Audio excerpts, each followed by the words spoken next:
السلام عليكم ورحمة الله تعالى وبركاته. معكم أخوكم فتحي كودري من قناة التجمع الدولي لأصدقاء الحسون على اليوتيوب ومجموعة الحسون على الفيسبوك.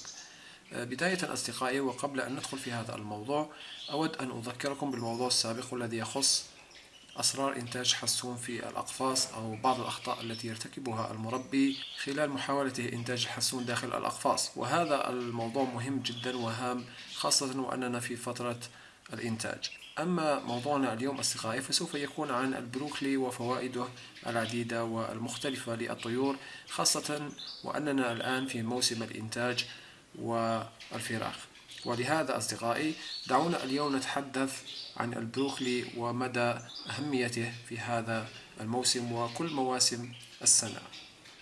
فالبروكلي أصدقائي، أو كما يسمى بالقرنبيط الأخضر، فهو من أهم العناصر الغذائية للطيور، إذ أنه يحتوي على الكالسيوم وعلى كمية مفيدة من المغنيسيوم المفيد في عملية إنتاج الطاقة، كما أنه يحتوي على الألياف بنسبة جيدة، بالإضافة إلى فيتامين سي بنسبة عالية وكبيرة جدا، وبالإضافة إلى ذلك أيضا حمض الفوليك والحديد، ويحتوي على البوتاسيوم والكاروتينات. والبروكلي أصدقائي هام جدا أثناء مرحلة التجهيز وأيضا عند تواجد الفراخ، فيعمل البروكلي أصدقائي على تجهيز الطيور بسرعة، كما أنه مفيد جدا للفراخ.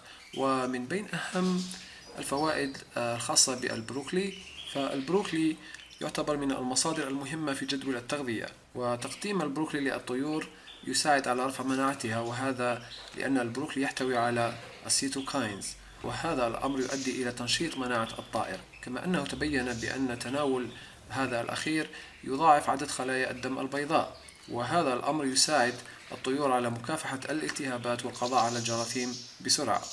أيضا أصدقائي هناك مادة الكلوروفيل الموجودة بوفرة في البروكلي، وهذا الأمر يعالج الإمساك، وأيضا له دور مهم في تخليص الطائر من حالات التسمم، لأنه يعمل على تفعيل الأنظمة الإنزيمية المزيلة للسموم والموجودة في جسم الطائر، كما أنه يفيد في التجهيز للتزاوج، وهذا لاحتوائه على السيلينيوم، وجميعنا يعلم مدى فوائد السيلينيوم في فترة التجهيز، كما أنه يعتبر أيضا مكملا مهما للخلطات الغذائية والتي تحث على التكاثر وزيادة الخصوبة.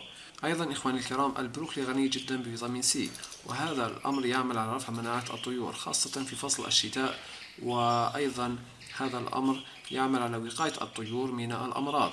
أيضا وفرة فيتامين سي الموجودة في البروكلي تساعد الفراخ على حصولها على عظام قوية، وهذا الأمر مهم جدا أثناء نمو فراخ الطيور. وأيضا يعمل على تقوية قشرة البيضة لدى الإناث التي على موعد لوضع البيض. كما أن البروكلي غني بالمواد المضادة للأكسدة، وهي المواد التي تحمي الخلايا من الطفرات والتلف الحاصل بسبب الجزيئات الغير مستقرة، وهذا الأمر يؤدي إلى حماية الطائر من الأمراض السرطانية. وأخيرا إخواني الكرام، أهم صفة في البروكلي هو تقوية مناعة الطائر، ولهذا أنصح به جميع المربين وبتقديمه لطيورهم. أما بالنسبة لتقديم البروكلي فنقوم بتقديمه كما هو، لكن نقوم بغسله بالماء جيدا حتى نضمن خلوه من المبيدات الحشرية التي يقوم بإضافتها المزارعين. أيضا يجب علينا شراء البروكلي من البائعين الموثوقين وسؤالهم إذا كان هذا البروكلي مرشوش بالمبيدات إلى غير ذلك، وبعد أن نقوم بغسله ونقعه في الماء كما هو موضح أمامكم،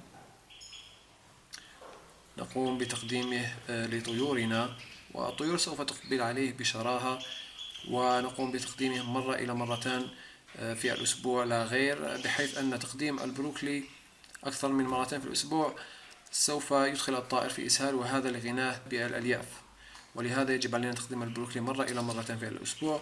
وكما ذكرت يمكننا تقديمه على مدار السنة، وهو مفيد جدا للطيور كما ذكرت سابقا، خاصة أثناء فترة التجهيز وأثناء وجود الفراخ.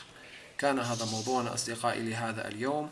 إن كان لديكم أي استفسار فلا تترددوا بطرحه أسفل هذا الفيديو أو أي فيديو على قناتنا. يسعدنا تشجيع اشتراككم على قناتنا ليصلكم كل ما هو مميز. نراكم بإذن الله تعالى في موضوع وفيديو آخر.